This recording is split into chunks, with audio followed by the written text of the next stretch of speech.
Well, it's great to be here live and in person. I remember last year trying to do something like this via Zoom, and let's just call it clunky, shall we? So I'm glad everybody's here. Looks like everybody's healthy. If you have to cough, please go out in the hallway and do it. So we're really honored to have Jack Isselmann from Greenbrier with us. And I'm going to let Jack, first of all, tell us who you are and what you do and why we're going to be talking about ESG. Sure. Well, thanks, Mike. So as Mike said, my name's Jack Isselmann. I've worked for the Greenbrier Companies for the last decade. And I do what we call external affairs and corporate communications there. So I talk to many of the folks in your former profession, Mike. And you're a recovering attorney. I am, indeed, indeed. So I'm not in the legal department, but I orbit them, or they orbit me, or I don't know which way it is. But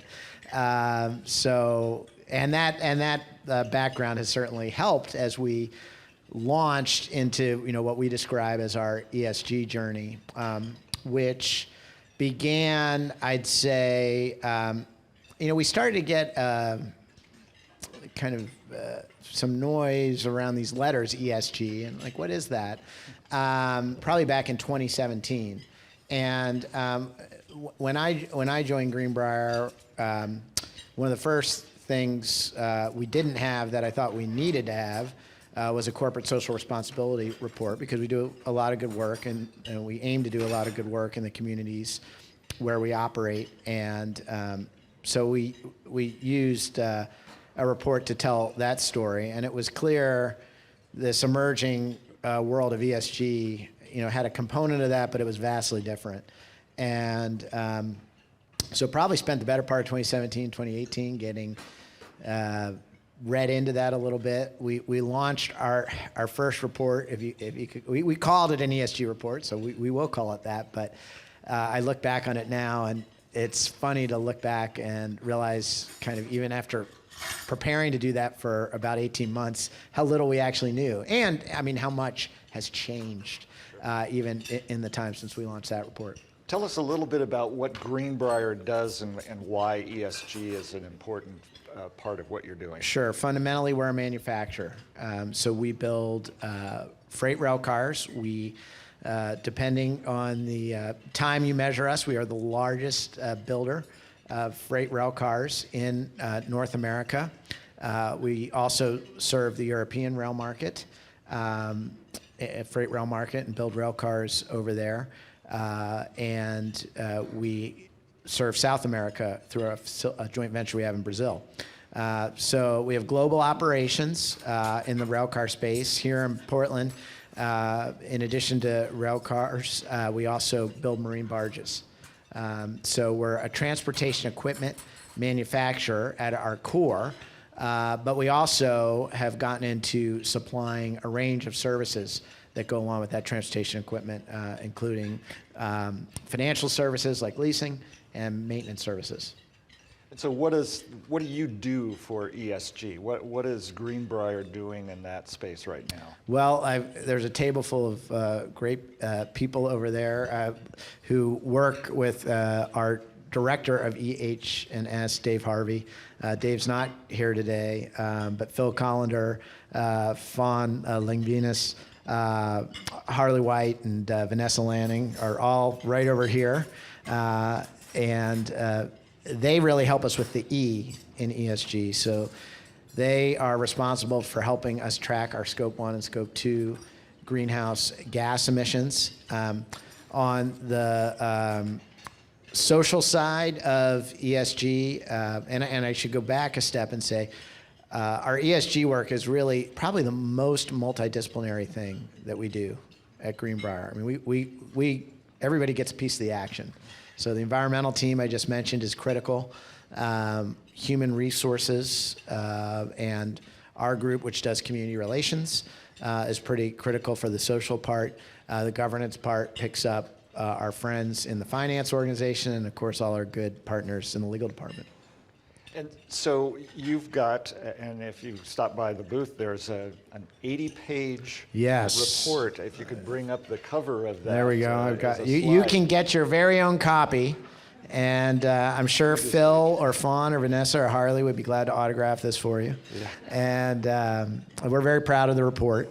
And this report we just released November 1st, our 2022 report. I take it from your comments when you first did your 2017 report that it was not 80 pages long. Oh, no. And well, we didn't even do it. Like 2017, we were still doing corporate social responsibility reports, which were more like pamphlets, and it was largely about the philanthropic work we did in the communities we served, which is still captured, of course, in the social component of our ESG report. And then by 2019, we did get up to doing some report, I would say generally on our environmental activity, like this is how we handle waste, or this is how we look for recycled content. But we really didn't have any metrics in there. We certainly weren't reporting to any type of framework. I had this kind of vague notion of something people were saying about a SASB, and but we didn't really know what that was in 2019. In fact, we called them. Somehow I got their number, and we called them, and I said, "Oh, we just sent over our report, and thanks for the call. Will you guys take a look at it?" And they're like, "Yeah, no, well, you don't have a SASB index in this, so this is not a SASB report." And they kind of so tell us what SASB is. So SASB is the Sustainable Accounting Standards Board, and they are probably the reporting framework that's most closely tracked by our major shareholders, who include BlackRock, State Street, Vanguard. So they're very relevant in our work in ESG. We have at the back of the report what's called a SASB index, which is they take industries and essentially create kind of a template for you to report towards. And so I think if you look at the index, we're in like transportation equipment or something to that effect. We're in there with groups like Caterpillar and others. So it's helpful because once you kind of find out the peer group they have you in with, you can go grab their those peers' ESG reports and take a look at what they're doing. And that's what I was going to ask you. Is, do you have a template that you work from, or are you creating these from the whole cloth? It's a little of both. I mean, it's definitely an iterative process. So I'd say year over year, our reports have gotten more sophisticated because once you start reporting, you come up with new methodologies of reporting. Our environmental team launched some really great software in the last year that helps track our greenhouse gas emissions, so we can spool that up a lot, more quicker at the end of our fiscal year. So it's both kind of building on what we've done already, and then I think of plagiarism as an art form in this field, and if we see something a peer is doing that we really like, we kind of fashion it to work in our report. Basic question though is, why do this at all? Yeah, well, I mentioned our shareholders, and they're very interested in it, and that was probably what got our board of directors and our senior management willing to appropriate some budget towards it, because we would get on shareholder engagement calls, and they'd ask, "What's your ESG strategy?" And at first it was like, yes, it's good. Or there'd just be blank stares around the table. And at least I said, I think they mean environmental, social, and governance. And so our shareholders, our large institutional investors, certainly kind of brought us into this. But I'd say we don't do it only for them. I mean, first of all, a lot of the work we do, or we report on in the report, is work we've been doing forever, for a real long time. We've been looking for opportunities to buy recycled steel, for over a decade, because it tends to be cheaper. It's just a better input into our system. But we didn't start doing that because we thought one day we'd write a report about how many tons of recycled steel we buy.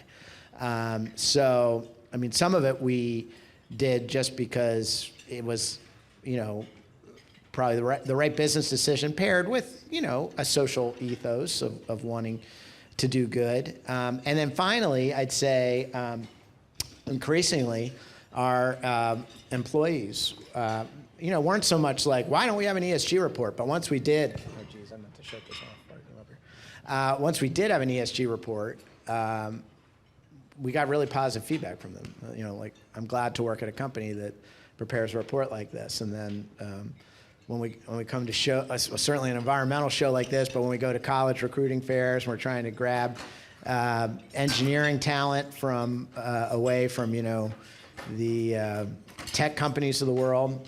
This is almost a de rigueur. If you don't have one of these sitting on your college recruitment table, you're not going to get a lot of people stopping by and sizing you up. So I think it's had a number of applications for us, all of them positive. So what goes into preparing this particular report? What do you have to do to get to these 80 pages? It's fine. So we just issued the report November 1st, and well, this is going to be a surprise to my environmental team here, but I think our kickoff meeting for the 2023 report is on. It just came up on the calendar. It's like in 2 weeks.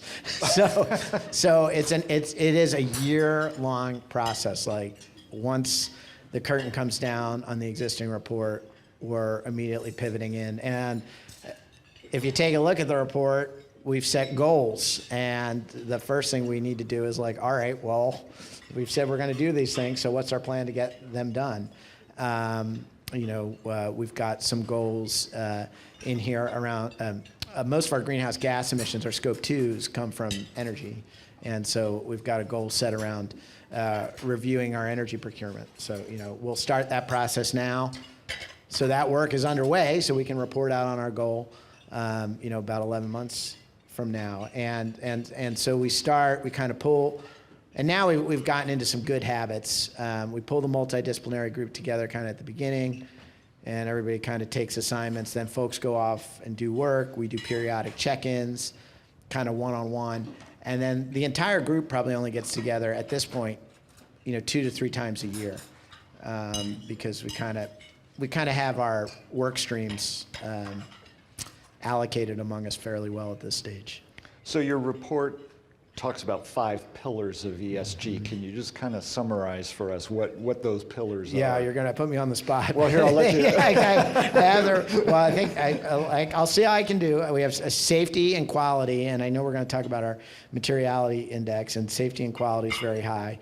We have people, which covers a range of different aspects, including our diversity, equity, inclusion initiatives.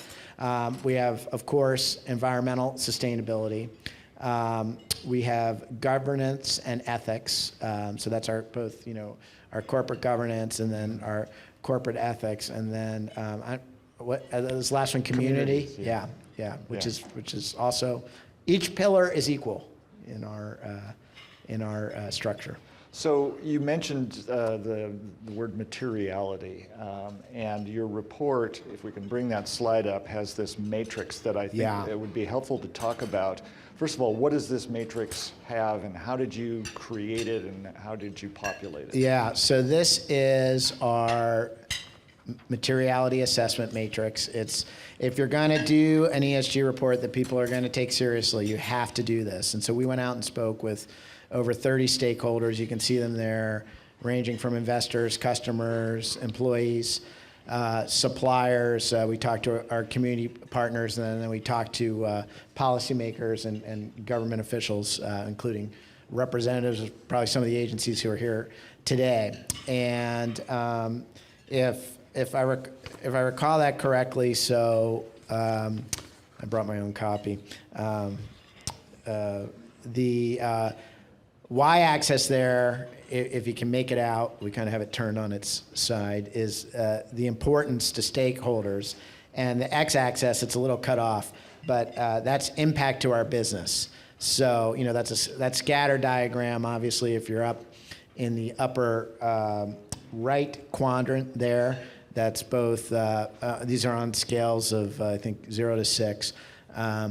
If you're up in the upper right, that's really important to our stakeholders and really important to our business. So you'll see safety is very high there, and there are reasons for that. So you have some green, and then you have clear bubbles. And what's that part got cut off on the side, yeah. So the main distinction there is we're focused on the areas in green. Those are the areas that are of core focus for us. And what we said when we did this materiality assessment in 2021, we said this is going to be good for 3 years, and then we'll go back and do another one.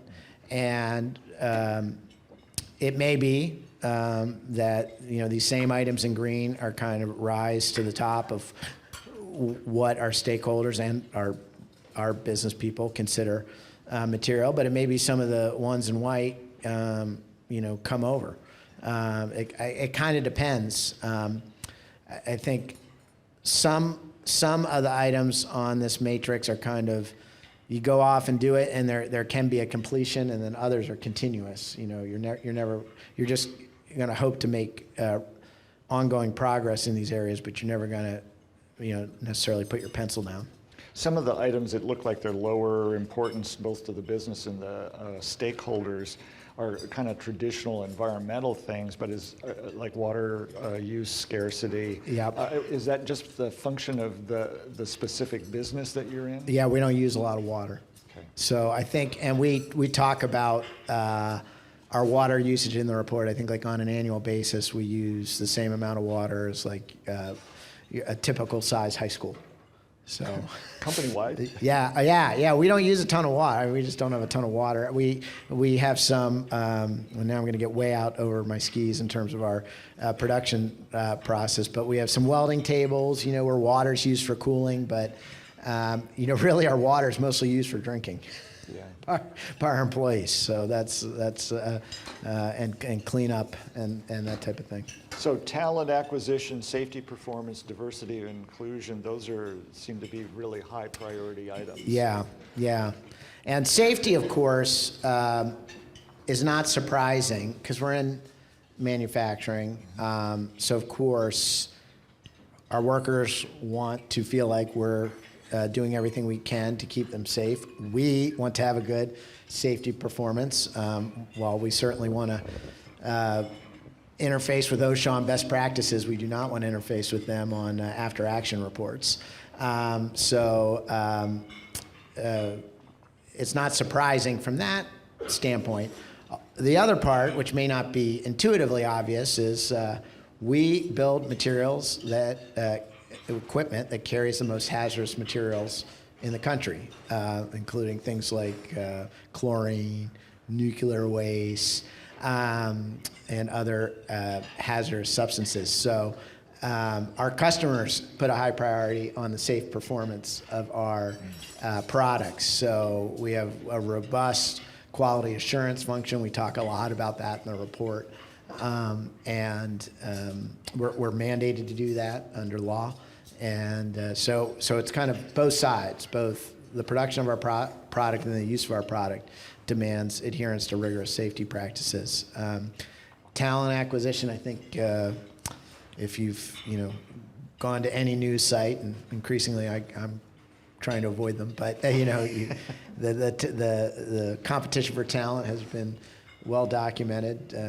We may be experiencing our first full employment recession here, so so that's not surprising to see that out there. And then diversity and inclusion. I mean, we didn't always call it that at Greenbrier, but our founder, Bill Furman, who is still a member of our board of directors and just stepped down as executive chairman with the turn of our fiscal year, September 1st, has a very strong ethos of respect for people, and had kind of why have 10 commandments if you can have 12? Kind of had 12 directives, and 6 like directives and 6 deadly sins. Like if you were in the right column of the sins, you were not respecting people, and if you were the left column, it was a pretty good idea that you were respecting people. So this was all in a memo where he said, your mother should have taught you this, but if she didn't, I'm going to tell you now in this memo,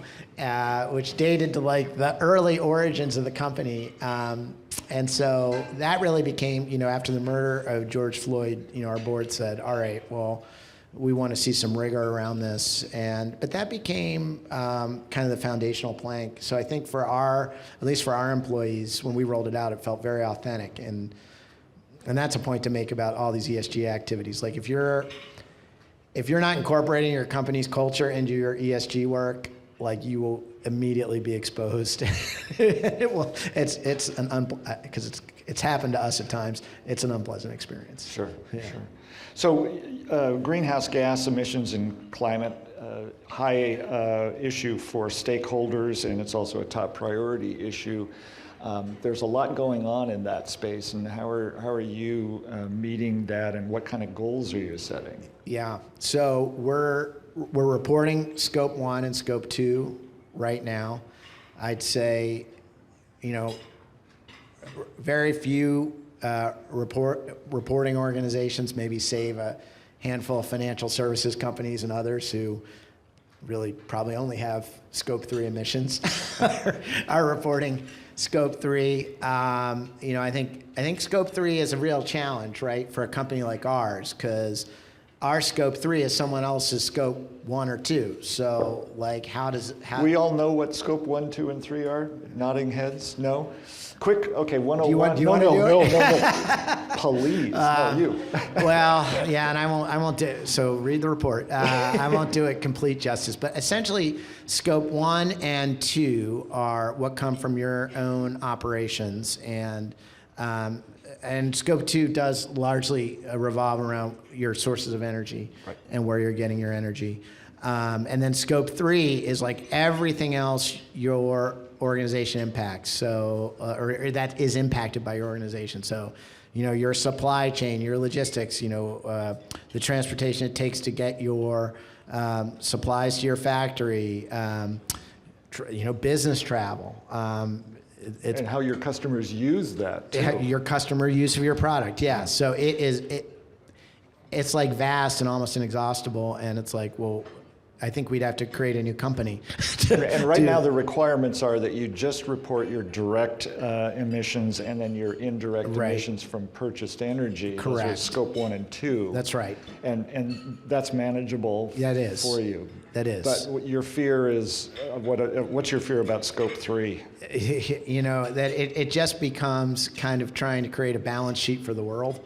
While all accounts eventually should balance, auditors see things through a different lens. So it's kind of, it's daunting to think about Scope 3, and it's particularly daunting to think about us being regulated into reporting Scope 3. I mean, I think I speak for everyone on our ESG team. I mean, we really do this report. It's a labor. It is a labor. I think it's mostly a labor of love for us. We do enjoy putting the report together. We do it, with the utmost transparency. We are willing to say, set ambitious targets, and we're willing to, when we either miss those targets or, are otherwise coming up short, we're willing to report that, because the consequence of that is, we get a shot at doing it better or doing it again the next year. If we kind of get jammed into an SEC form that has to be filed with the SEC, that brings, the legal side of our ESG team is going to have to grow by about 10 people. And, I think it's going to bring a lot lower opportunity for us to be fully transparent. You're going to have to be very careful. Well, let's be very careful about what we say, because now this is filed with the SEC, and if somebody makes an investment decision based on this, we could get sued. And I don't think the ESG movement was ever really focused in that direction. We're coming at this, I believe, with a high degree of rigor. I do not think there's greenwashing going on in our report. we're also willing to be honest and say it's going to take us till 2027 to really dramatically shift our use of renewable energies. And part of that is just because they're not available in a lot of the areas of the world where we operate. And there aren't enough offsets to buy, even if we wanted to. So, but would we do that if this document had to be the equivalent of our 10Q or 10K? I don't know that we would make those kind of commitments. And the concern right now is that that's actually what SEC, the Yes. Securities Exchange Commission, Yes. is considering a rule Yes. to have you do that. Yeah. So I think like a lot of American life, you have American political life, you have two poles. You kind of have this one pole on the regulatory side that says, well, you guys have, at a minimum, you misunderstood the assignment and you're doing it wrong, or even worse, you're selling people something that isn't true. And certainly we didn't set out to do that with this. We try to be as accurate as possible. When we're not accurate or when there's glitches in the data, I mean, we have a footnote in one of the graphs in here where we just missed a download of data, so our numbers moved a little bit from 2021. And so if you looked at our 2021 report, you'd see those numbers were different. So we just noted that.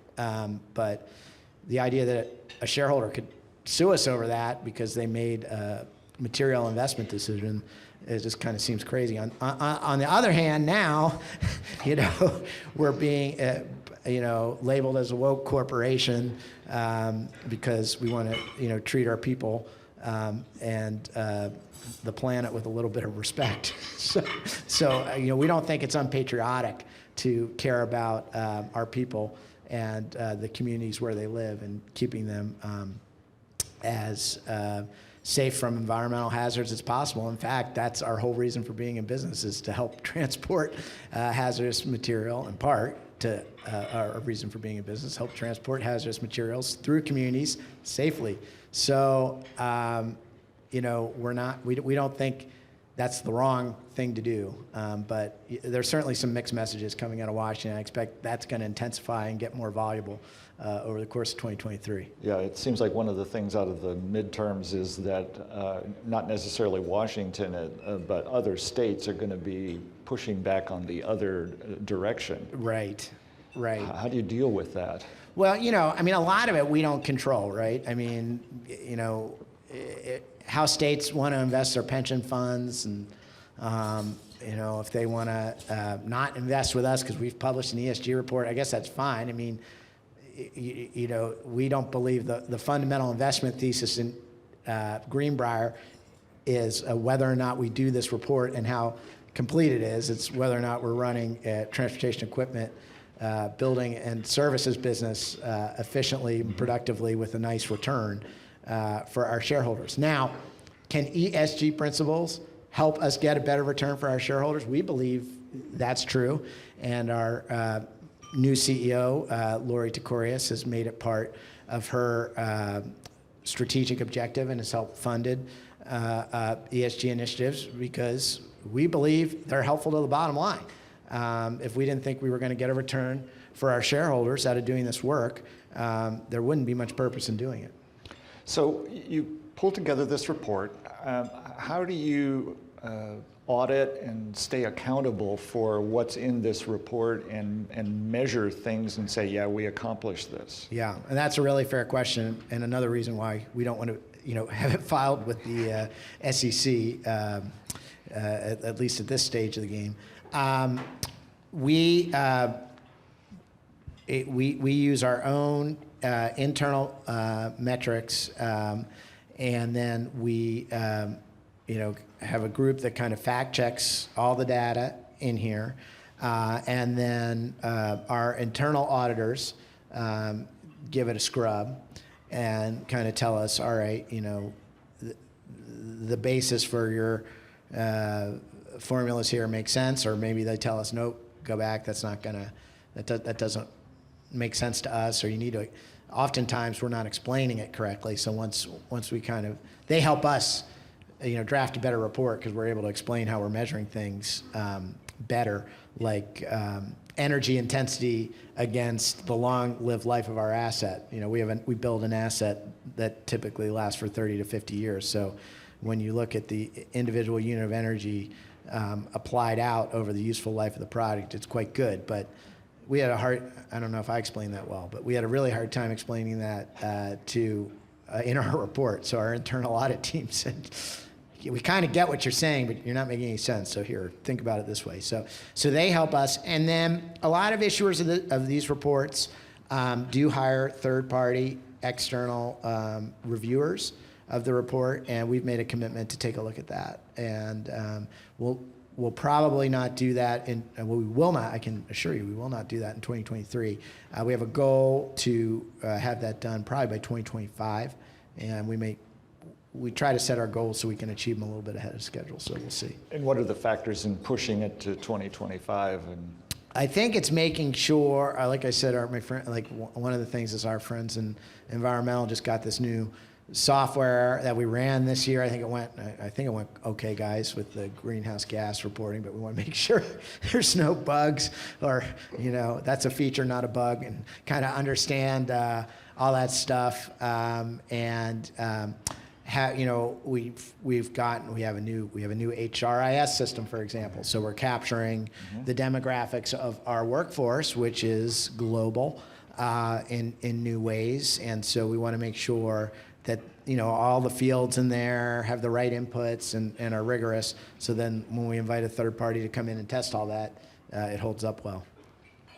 What are some of the things that you've learned just in general about doing an ESG program and an ESG report that others who might be thinking about doing some sort of, maybe an ESG light or whatever, what are the kind of lessons that you've learned?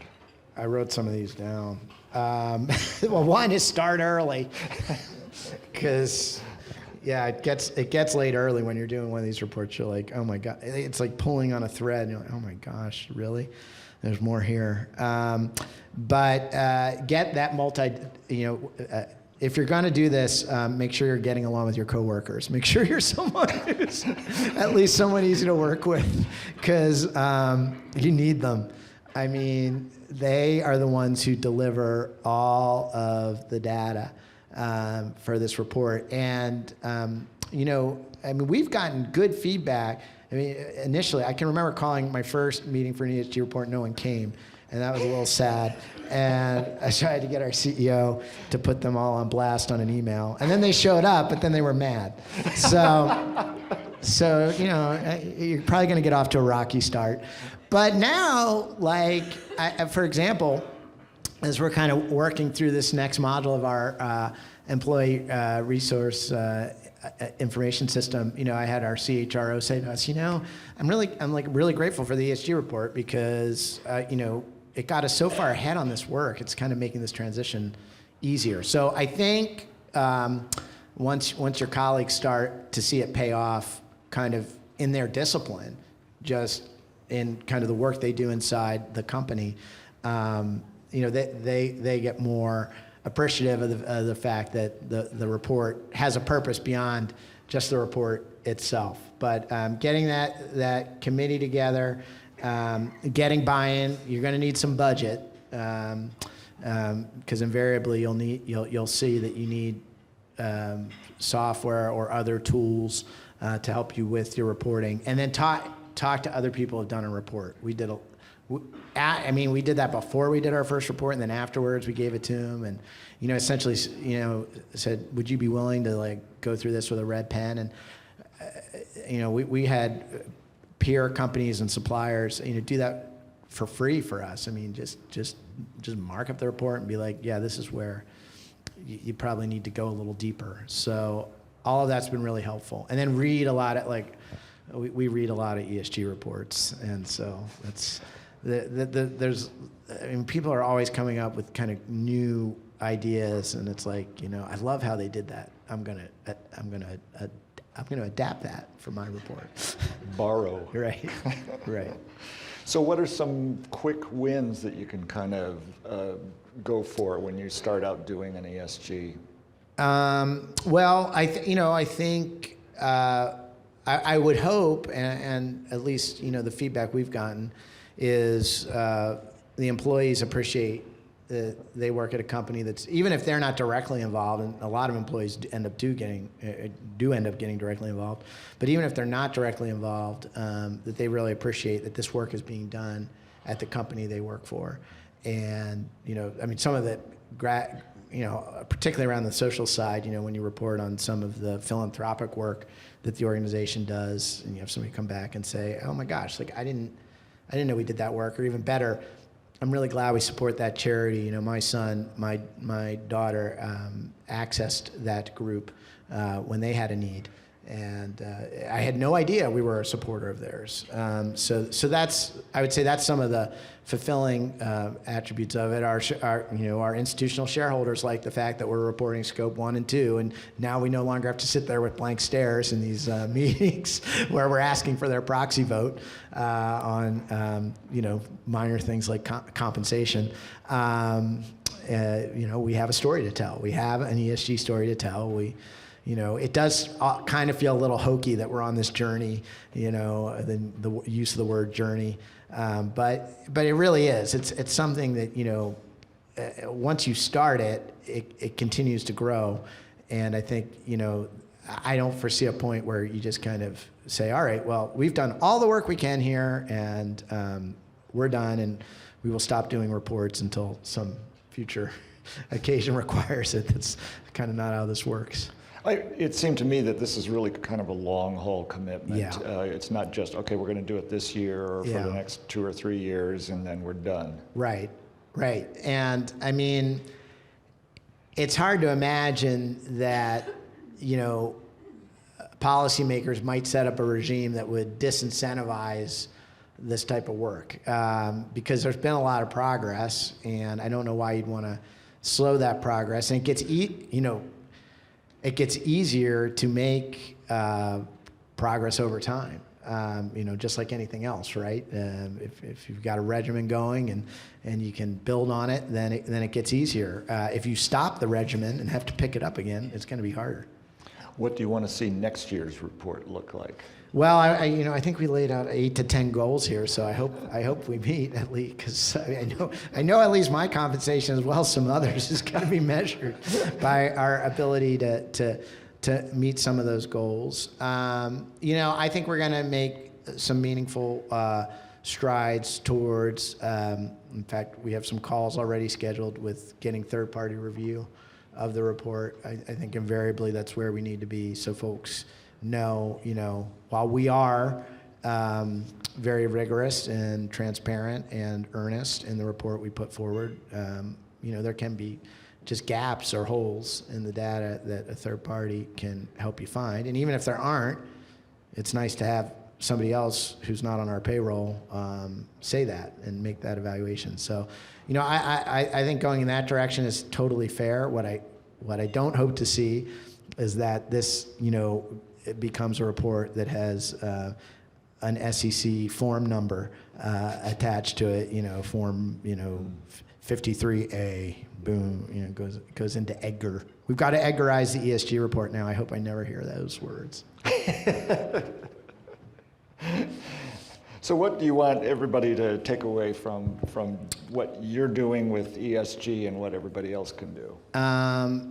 Well, it's, it is kind of scary. So if you're scared, that means you're approaching it in the right way.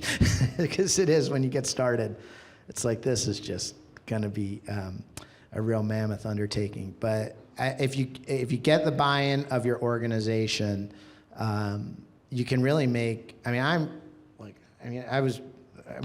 obviously read the report, but I was rereading it to prepare for today, and I'm like, man, my gosh, we've really done a lot. And it's only been 3 years, and we had a global pandemic in the middle of it, so, which probably helped, actually, some of our numbers, but...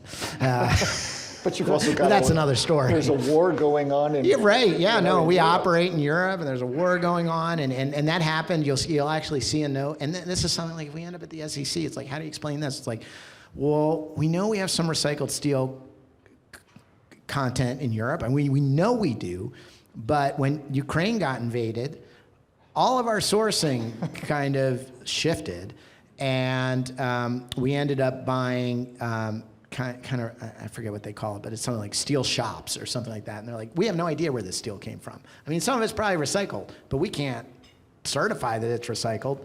We can just certify that it meets the grade that you need for your rail car.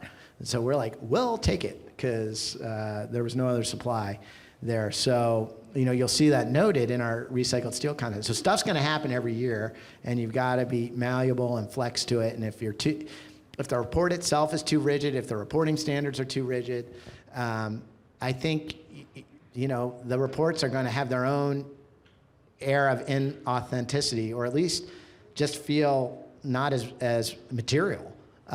Because you just won't disclose something like that. Because as a recovering lawyer, I know, you don't, if there's any doubt, then just say nothing. Right, well, I really want to thank you, Jack, for taking your time to share with us.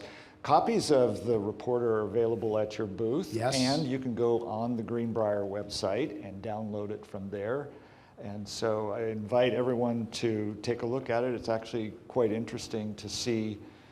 I had no idea what Greenbrier did, so this has been very educational. Yes. And I think it's illuminating how you characterize all of these issues and pull them together in one report. Yeah, no, great. And if you ever have any transportation equipment needs, freight transportation equipment needs, we'd love to meet those for you, Mike. So. I'm always looking for a rail car,